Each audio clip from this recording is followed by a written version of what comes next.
Dr. Matt here. Who holds the power for your fat loss success?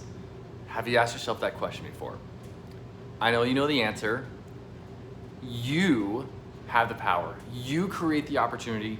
You hold the power to your fat loss, fat melt, belly melt success. Nobody else does. It's all you. You have this power. You have this capacity.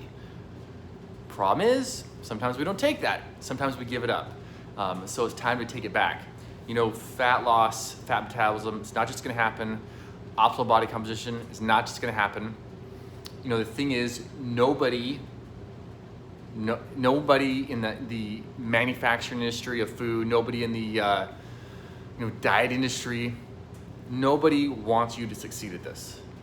I want you to succeed, you want to succeed, but the majority out there who are cashing in on you not succeeding don't want you to succeed. They want you to get a little hit, a little inoculation, and then get thrown right back in your old cycles. Because if you get fit, if you start feeling fabulous all the time, guess what? Financial gain for these industries is going down the chute. You know, the American medical system is not gonna be doing good if you're fit and fabulous all the time. The Nestle and General Mills, you know, these processed food megatrons are not gonna be doing well financially if you are fit and fabulous all the time.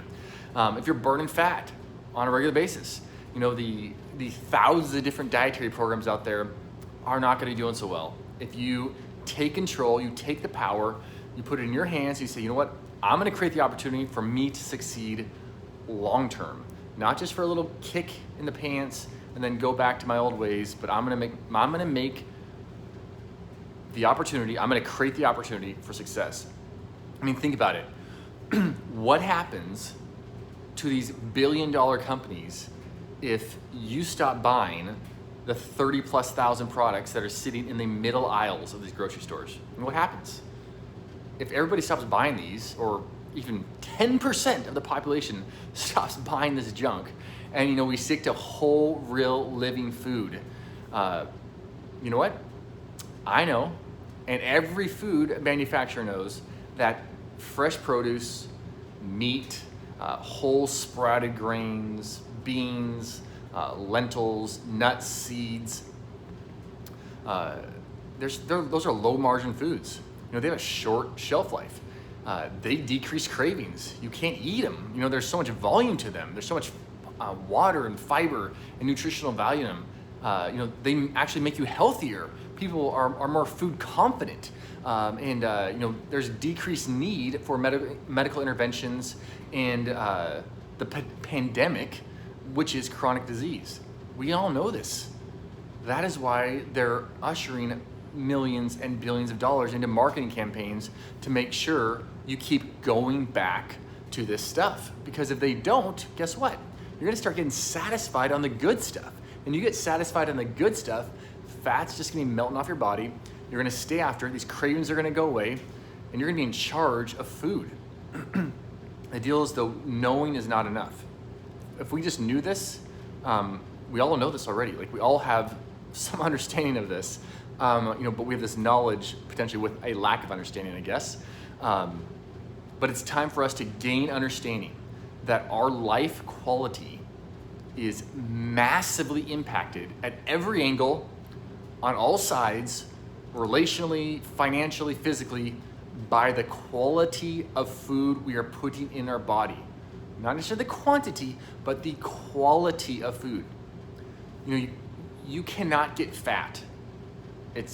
I haven't seen it happen yet in thousands of patients by eating whole foods. You know, contrary to popular opinion, and perhaps even your taste buds, nuts and seeds doused in vegetable oils is not a whole food. That has been changed into a frankenfood. That's not a whole food anymore. You know why? Because vegetable oils are to the destruction, like I've talked about many times, of your mitochondria, of your energy producing pathways. And so they create more cravings, they create more need for more calories, more energy, because your body is never satisfied with them, because they burn at such a terrible ease. It takes so much of them to create the energy the body needs. So people often tell me, you know, they eat real food. but they're not getting real results. And they say, you know, like I just eat too much good food, and that's why I'm gaining weight. That's why I'm obese, or that's why I have all this belly fat. It's not true. You know, this can be hard to hear, but in sitting across from literally thousands of patients, I'm not exaggerating, you know, talking to them one-on-one about these things, going through, you know, dietary recall after dietary recall, in patients who want to lose weight, who are wanting to get rid of fat, and are having a challenging time with that, the number one thing I see is that so many, and this is after looking at, you know, thyroid and iron levels, making sure hormone balance is good, that so many, the problem they're having is that they are thinking that the foods they're eating and this slow fat loss is because they're eating real foods and they're just eating too much real food. But the reality is they're eating too much pseudo real food. You know, their consumption of, like, you know, Subway sandwiches and you know, salads from McDonald's and whole grain cereals and organic TV dinners and lattes with sugar-free pumps in them, or diet soda pops, or you know, vitamin waters and these, you know, Shakeology powders, and not to put, you know, plenty of other powders out there that are, you know, that aren't real food substances, that are so highly processed, but then yet they're put back together to look like real food substance and are literally stopping you from meeting your desired outcome. And that they're causing you, your metabolic system, to be in disarray and unable to burn energy in an efficient manner, and especially fat energy. So those whole grain crackers, I mean, you look at the label, what's actually in them? You know, the flours that have been, or the grains that have been broken down into flours and then glued back together, and then we're eating them, that are causing spikes in our blood sugar, spikes in our insulin, that are leading to you know, fat accumulation, storage signals, while we think we're doing what we need to do to hit these body composition goals we have. So pseudo foods are the number one problem for the person that is health conscious, thinking they're doing good things for themselves, thinking they're taking care of themselves, when in reality, these pseudo foods, these pseudo health foods are getting in their way. You know, we have to tell ourselves the truth related to our food inputs. What is the truth? What is reality? And, you know, why am I putting this food in my body? What am I expecting out of this food? And is my expectation from this food, is that truth? Is that factual? You know, it really starts with being 100% honest with ourselves, with yourself, about the reason I'm choosing to put this food into my body. Like, why am I choosing this food? If you can get 100% honest with why you're choosing this food, and know, you know, if it is a pseudo food, like I mentioned, if you're not sure, is this a pseudo healthy food or this is a genuine healthy food, you need to ask up. I'm here to help. That is my role. That is my passion. My desire is to see people just thriving so hardcore that chronic disease is a non-issue.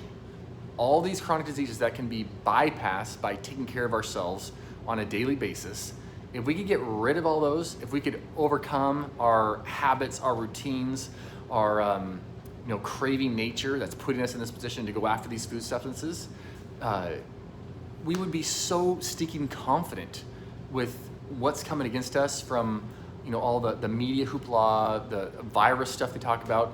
We would all be so confident. The United States of America would be a beacon of hope for the entire world, because it would be like, geez, these people are crushing it. You know, like, nobody's dying from it. Nobody's getting in an ICU from it. People are just doing fantastic. Why? Because we're not messing around with type 2 diabetes. We're not messing around with, you know, obesity and high blood pressure related to lifestyle stuff. We're not messing around with all this kind of stuff. We are taking control. We are taking the power back. We're taking General Mills, Pepsi, Coke, Nestle, all these big power players. We're saying, you know what? We're taking the power back. We're gonna stick to the perimeter of the grocery store. We're gonna stick as local as we can, and we're gonna put whole foods in our body over and over and over and over again, and we're going to melt away that inflammatory tissue from our body. And the reason is because we want to be healthy and vital and invigorated and live out our best life and not be controlled by these biochemists and these marketing schemes. All right, I'm off my soapbox. I'm Dr. Matt, and I just desire for you to see you shining, you just glowing with health.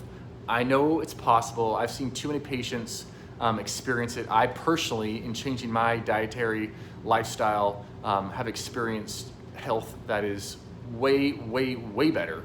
Energy that's better, digestive system that works way better, a mood that is much better than it was when I was eating pseudo foods all the time and loading up on soda pops and the floury, sugary stuff. So if you need help, reach out. Don't go hide away. Don't, hide from accountability, from encouragement. Reach out. Let's get this. It's your time. We're not getting this time back. Let's go get this. Okay? You know you want it. You know you want it. So reach out. We're here to help. I'm here to help. The entire health accumulation community is here to support, encourage, build up, and make sure you have all the tools so that you can be a thriving citizen in your body, health-wise, vitality-wise, vigor-wise, because you're putting in the right information, the right whole food information, and you've taken back your power. Talk to you guys later.